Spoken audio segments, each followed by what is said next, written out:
This is an FBI special trick. They've been doing this, the whole homegrown ISIS era. They were doing this left and right, constantly teaching, people who went to mosques who expressed spicy opinions, how to make explosive devices so that they could foil the plot at the last minute.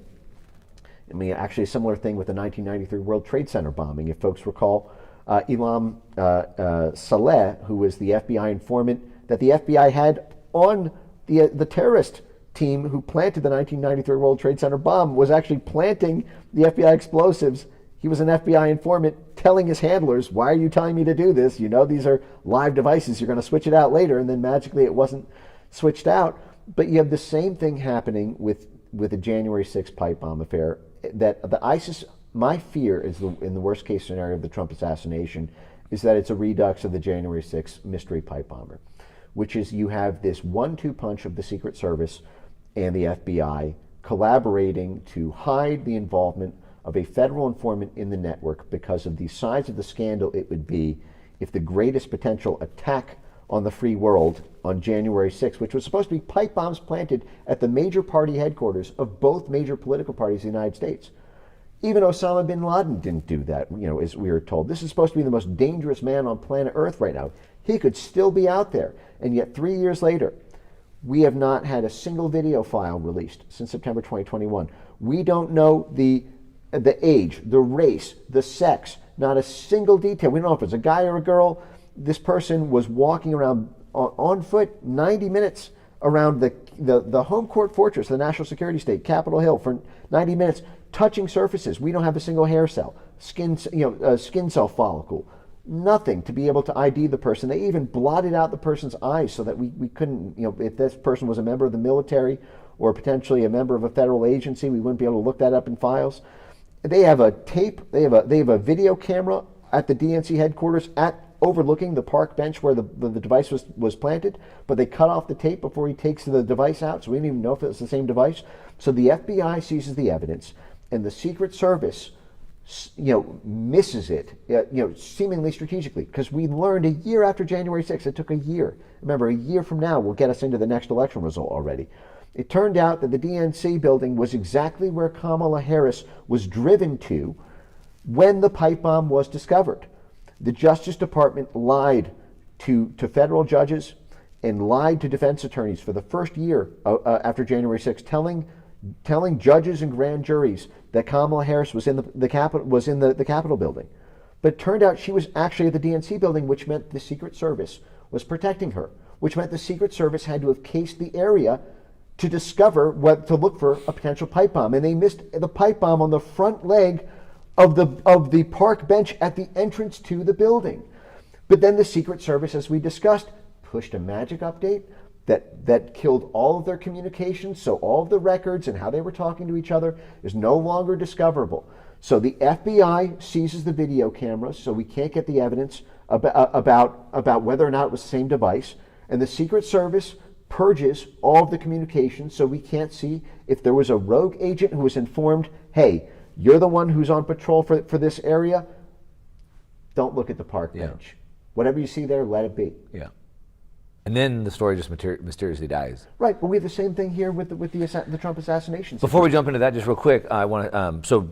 Video footage has come out, and the online sleuths, as I call them, have stitched it together pretty well. And you can see where like a camera just moves. All of a sudden, like they're looking at this, you could see there was like I think FBI in like a Suburban, and you see somebody go up. Oh, there's like kids walking by, and like if there was a bomb, they should have told them to move.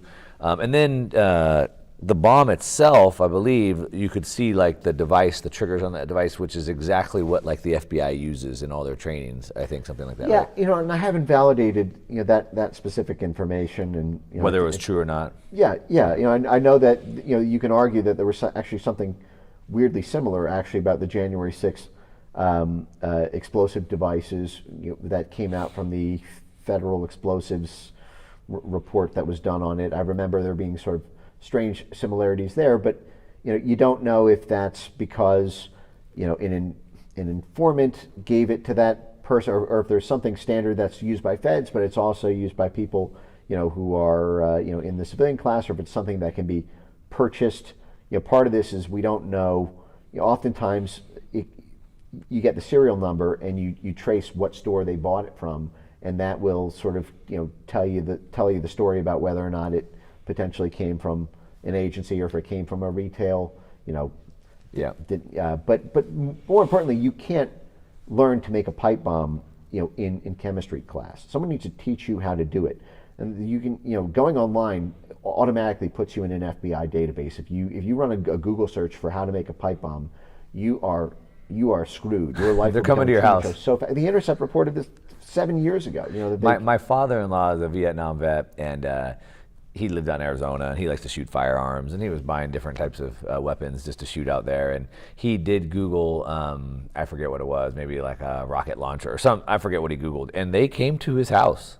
They did. So anyway, so now back to the pipe bomb or the explosives, I guess, in the Trump assassination. Yeah. So you have this situation where the FBI, because they've got two magic tricks. First, when the FBI takes over investigation, they seize all the evidence. And then I always say the FBI is where the evidence goes to die, because the FBI always destroys all the evidence so that people can't question the official narrative.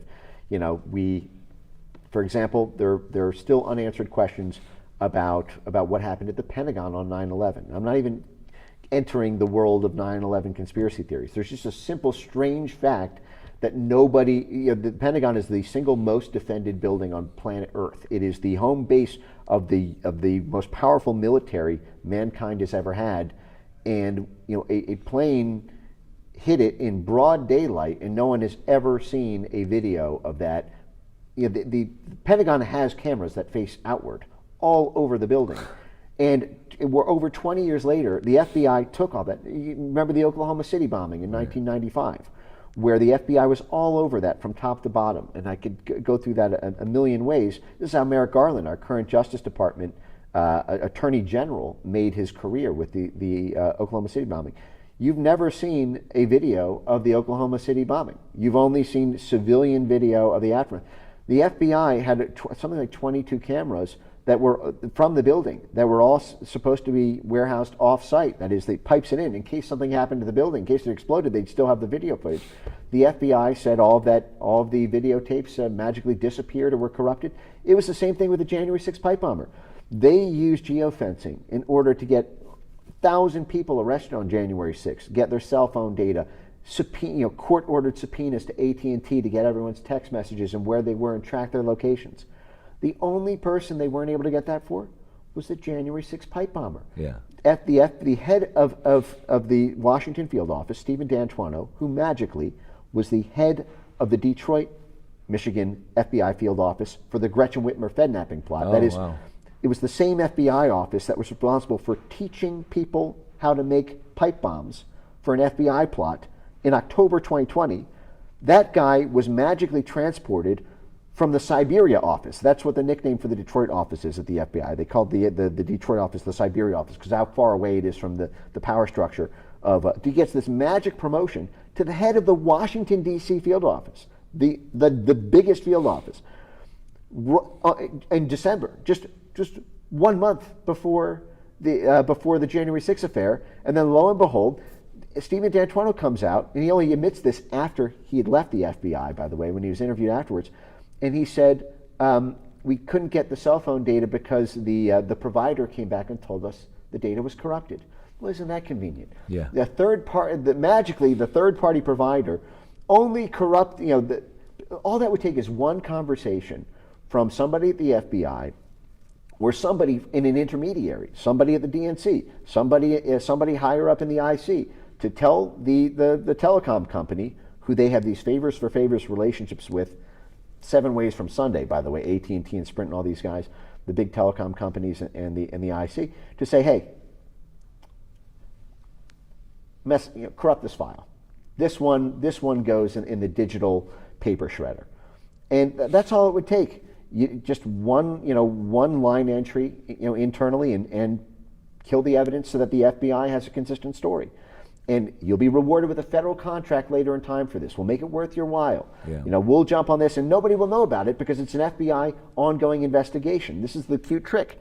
Again, the Osama bin Laden figure hanging over America right now. Trump is speaking here at this Bitcoin conference tomorrow. We don't know if the January 6th pipe bomber has another set of pipe bombs and might bring them. I was at the TPUSA conference when that was delayed for 4 hours when Trump was speaking there because of a bomb threat.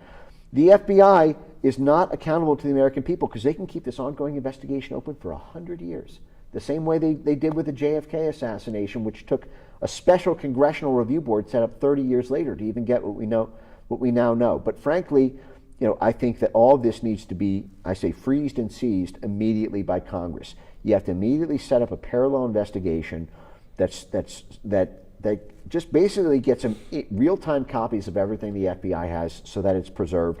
And if the FBI is going to delete evidence like they did last time, at least have the decency to be corrupt up front and tell us the dog ate the stationary footage, on day one, because that will automatically taint their investigation. So we need an alternative system of federal investigations in this country because the FBI is so corrupt, it is such a political animal, and they kill any investigation that might implicate themselves, and there's some evidence to suggest that may be possible in this. And speaking of cell phone records, have you been able to corroborate or see if it's true about the cell phone records of the shooter?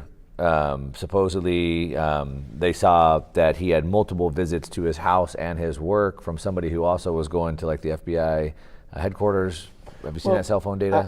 I've seen that. This is being done by the Heritage Foundation's oversight arm, and they do good work. They're a strong investigative outfit.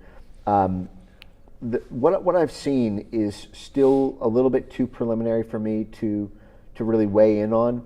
The geofencing data is interesting. What they said specifically was they had the cell phone activity of someone who visited Crooks's home multiple times. Effectively, I think they said it was something like Metro Center or Gallery Place in D.C., which is, you could argue that's close to the FBI building, but it's also downtown D.C. The FBI, the J. Edgar Hoover building, is 3 blocks from the Capitol. It's on the main strip. This is also where fancy restaurants are and all sorts of other things. So I would like to get a little bit more information about how tightly geofenced that was. Was it right there, on the avenue? Was it inside the building, or was it just in the general area? But this is all stuff that a parallel investigation with subpoena power should be subpoenaing AT&T for this. In the same way that, but the fact is I suspect the reason we don't have this information from the FBI, nothing's been disclosed, is because there was somebody in his group chats, is because there was somebody who was teaching him, and potentially for a long time. This is what happened in the Garland, Texas ISIS situation, where the first homegrown ISIS attack on U.S. soil in 2015, we were told it was done in Garland, Texas, in this political event, and this is what gave Barack Obama the political predicate to put military boots on the ground in Syria, because our own people are being radicalized. And it turned out 4 years afterwards that the FBI had paid a federal informant $125,000 to become the shooter's best friend and text him to tear up Texas, and that the FBI even had an undercover, they had an unmarked vehicle trailing the shooter as he left his house to do the shooting behind him the whole time, and they didn't even stop it. So that took 4 years for that to come out, and it only came out because the defense attorney in the Murday trial received information from the Arizona FBI field office from an FBI guy who was so freaked out by what he saw from the inside that he turned over the FBI files to the defense counsel after the defense counsel lost the case, in order to do an independent investigation after he lost the case, and got all this information. And you can look this up on on 60 Minutes. Anderson Cooper even covered that scandal. What if that's the same thing here? Yeah. What if that's why they're not telling us about this person's text messages or emails or social media following? They did tell us, though, that he had just registered as a Republican. Yeah, of course that tells us that. They did tell us that. Yes, that was right, an important piece of information. Oh, and they told us an Iran plot may have been around this. Now, I think that this is done for a few reasons. First of all, remember, where does that sound familiar? Republican loomings over this plot. Oh yeah, it was the January 6th pipe bomber who also planted pipe bombs, not just at the DNC building, but also at the RNC building, making it magically bipartisan so everyone can get on board. And the other thing is, they're throwing this Iran, red herring into this, like maybe this 20-year-old loner in Butler, Pennsylvania. I grew up in Pennsylvania. Butler is as rural as it gets. The Iranian government, which doesn't even have enough nickels to rub together to be able to hit an Israeli target, frankly, firing all their might. If you guys remember, months ago they launched 1,200 missiles, at Israel, not a single one, everything being shot. This country under sanctions, which has basically never actually done any plots in U.S. history before, magically mind virused a 20-year-old kid in rural Pennsylvania. 7 days before the announcement. Yeah, right, was made. 7 days before. Not at all. But what it does is that gets Republicans off the scent. A certain faction of Republicans will automatically be weaned off of the scent of investigating the assassination of the president, because they are Iran hawks who are interested in any political point they can use to justify hawkish military action against Iran. So you have this wing of Congress who likes Trump, but they also want political points to score against Iran. So they want to believe, or they want to at least use in their own rhetoric, oh, well, Iran is tied to this assassination, and boom, just like that, you're no longer looking into the FBI, no longer looking into DHS or Homeland Security investigations, which, by the way, was the same group that infiltrated the January 6th rallies, as Jeremy Brown's indictment revealed, with a 45-minute recording he posted online of DHS recruiting him ahead of January 6th in order to carry out that Fedsurrection. And it's the same people here. It's DHS, it's Secret Service, and it's FBI. It's the same trifecta we saw with January 6th and all the unresolved issues around federal elements there. And you see it here with the January 6th pipe bomber. And so they try to throw these things out to alter coverage. They get recycled in the media, and then people don't want to stare into the sun, the painful part. What if it's the FBI? What if it's the DHS? What if it's a rogue element within Secret Service? And they go, oh, you know what, actually this will get me money from my donors because it's, maybe it's Iran. All right, now we're talking about Bitcoin and the future of the financial system. I want to make sure you secure it properly. Millions of Bitcoin have been lost. Myself personally has lost a lot of Bitcoin, maybe worth millions of dollars in today's dollars. And so I've learned the hard way that I want to secure it with a hardware wallet like this. Keep your private key safe. This is a Trezor hardware wallet. You plug it in, you do your transaction, and you unplug it. Don't leave it on an exchange. I've lost it that way. Don't leave your Bitcoin on a phone. I've lost it that way as well. Secure it with a hardware wallet like Trezor. I've used it for over a decade. I think it's the easiest one to use. It's open source hardware, so you don't have to worry about some backdoor and someone rug pulling you and taking your Bitcoin. That's why I like the Trezor, and it's pretty cheap. And if you'd like to save even more money, there's a link in the description down below that you can save some money with it. But look, whether you use a Trezor or not, use something. Don't leave your Bitcoin on the exchange or at risk of getting hacked off of your phone. Secure with a hardware wallet like this Trezor. There's a link down below. Now let's go back into the video. And then we get black hole or wormhole where it's just gone. So the assassination happened, the coup happened, the CrowdStrike happened, and now, let's just talk about Kamala. And none of that even happened. And now we're just on to the next thing now. Man, so much to talk about, and we're running out of time. It all sounds really bad, Mike. We didn't even get into the censorship stuff that we wanted to talk about. Let's pivot a little bit if we can, because we could keep going and going and going, and it's bad and it's dark and it's scary. But you're full of hope, and you told me that you're actually more hopeful than you've ever been. Now, before we started recording, I said, hey, you mentioned that we need to seize and freeze the FBI records. There is a senator who's doing that. Was it Cotton? Or I saw somebody opened up an investigation, and they said, hey, everyone needs to save their records, keep them. Do you know what I'm talking about? I don't know which one it is in particular, but the issue is until Congress shows they're willing to put a government official in jail for not complying with subpoena, this gets this Garland inherent contempt motion, because Garland refused a subpoena right after he imprisoned Stephen Navarro and Peter Navarro and Stephen Bannon for defying a subpoena, saying no one's above the law, you can't deny a congressional subpoena, and then he refuses the congressional subpoena to turn over the Biden-Hur tapes, which had an altered transcript. What if the audio shows that the FBI lied about what Biden actually said? But the fact that Congress was not willing to vote in favor to punish a Justice Department official who refused to comply with the subpoena makes me not highly optimistic about them holding the FBI to account. And I think, frankly, they fear them. I think Congress sees that the Justice Department can kill any one of their careers, as they did to dozens in the past, as they did to the President of the United States. If you want to throw Garland in jail for not complying with the subpoena, well, great. You're going to have, the Justice Department is going to find some crime that you did. The FBI is going to investigate you. You can indict a ham sandwich in D.C. The famous saying, and all they need to indict you, even if you're ultimately proven innocent, you're going to lose $10 million in legal fees fighting it. So they can ruin your life if you go against them. So I think members of Congress fear the Justice Department, which is arguably the center of all of this. Yeah.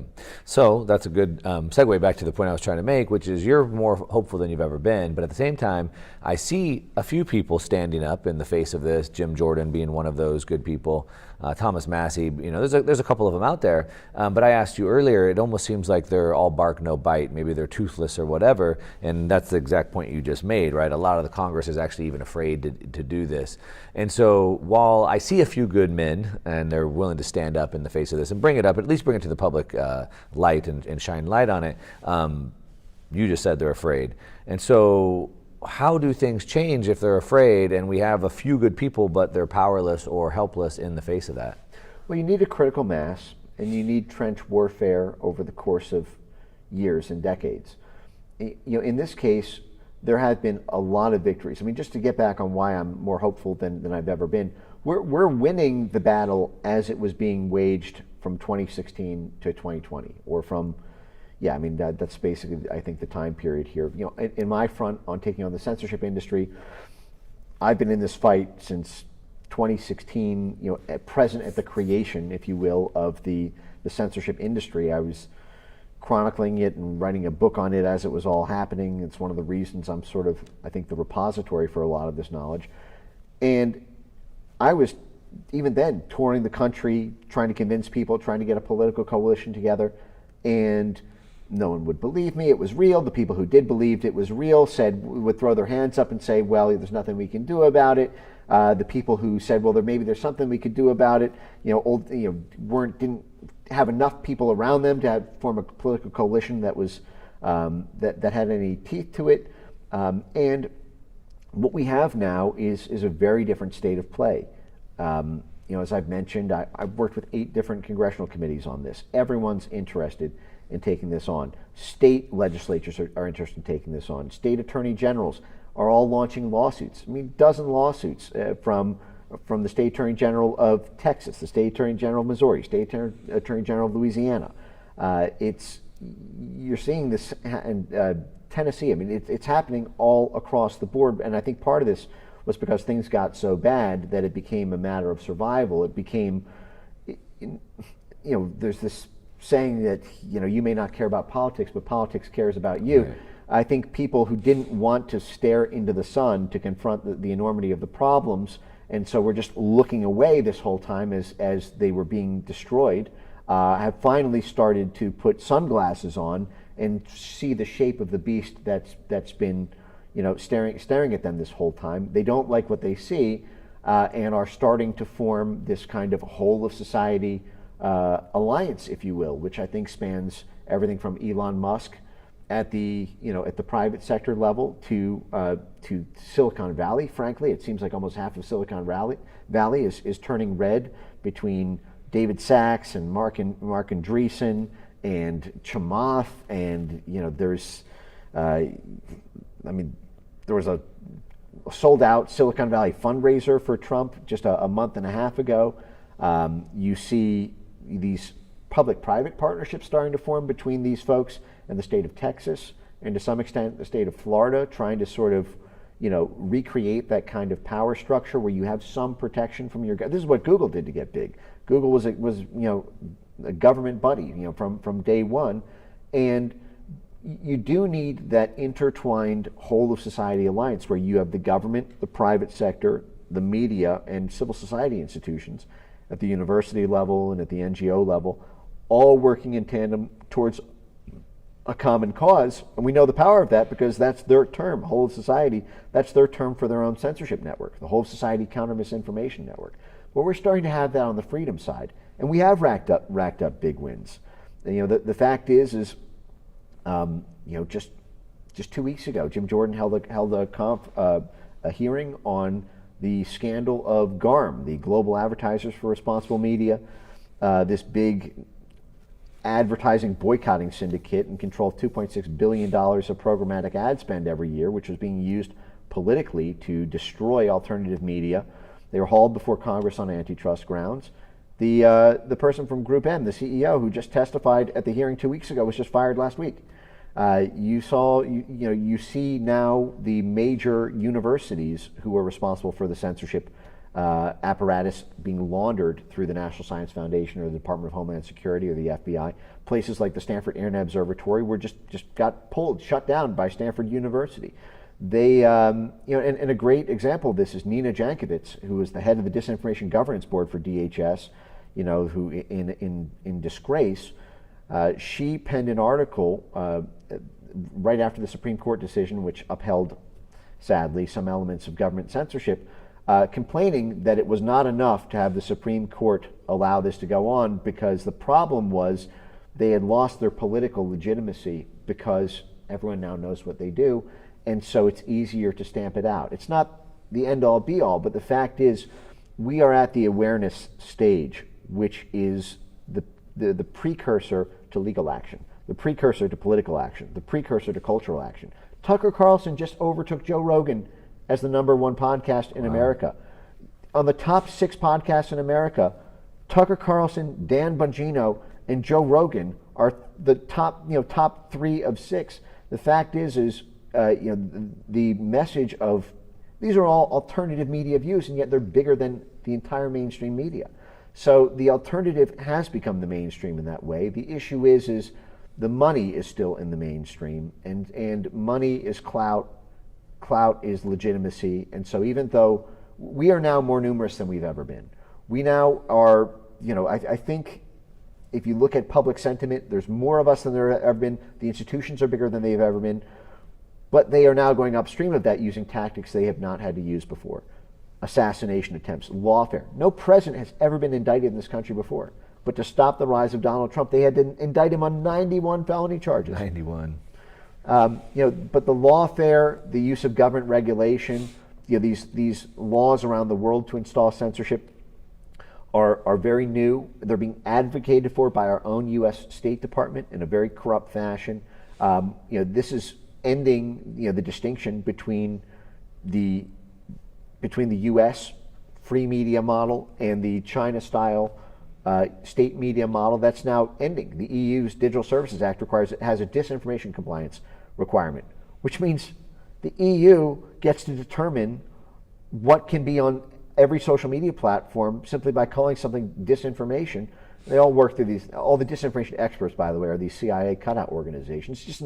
This is exactly what we complained about with Operation Mockingbird in the 1950s to 70s, except it's digital Mockingbird on steroids now. So as we're winning at this popularity and public sentiment level, which was the state of play in 2016, 2020, as we've won that battle, they've moved the battle upstream to something much more existential, which is like, do we even believe in the concept of civilian media? Do we even believe in the concept of freedom of speech as a concept that is a hallmark of democracy? Do we even believe in elections as being a necessary feature of democracy, or is it just about institutions? Ukraine canceled elections, and we call that a reflection of democracy.